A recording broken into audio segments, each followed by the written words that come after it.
Guys, after subscribing to this channel, please make sure that you also press the bell icon so that no notification, no new video of mine, any educational video, is missed by anybody. Hello dear, and I'm making this video for you.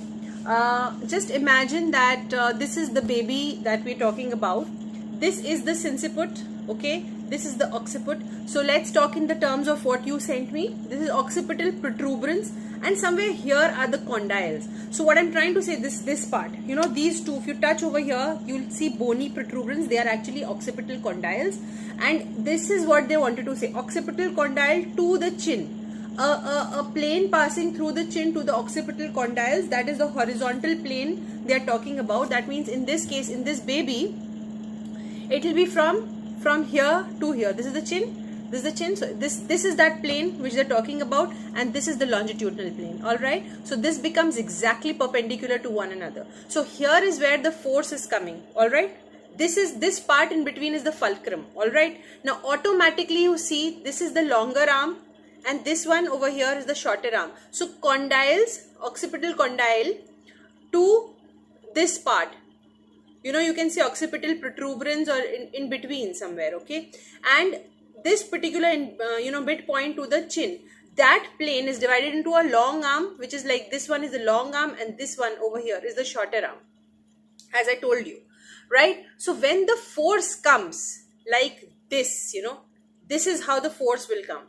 So automatically the longer arm, you know, because it's long, automatically the longer arm is going to be like this. So from a from an attitude of, let's say, not complete extension but incomplete flexion, becomes complete flexion because of this continuous push, or the force which is coming of the, you know, the uterus. It pushes the baby out. So instead of going like this, it's the head is being pushed like that, because this is a longer arm. Automatically this is going to happen. If you keep a stick like this and it's inadequately, you know, balanced, the more you will push it, this will go down and this will keep turning up, because this is longer arm.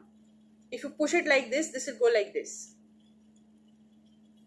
This is what is happening, and it's helping the baby to give an attitude of complete flexion with the push that is coming through. That's the answer to your doubts. And still, if you have any kind of doubt, I have given a similar diagrammatic, more than diagrammatic, a very practical explanation in my labor presentations, abnormal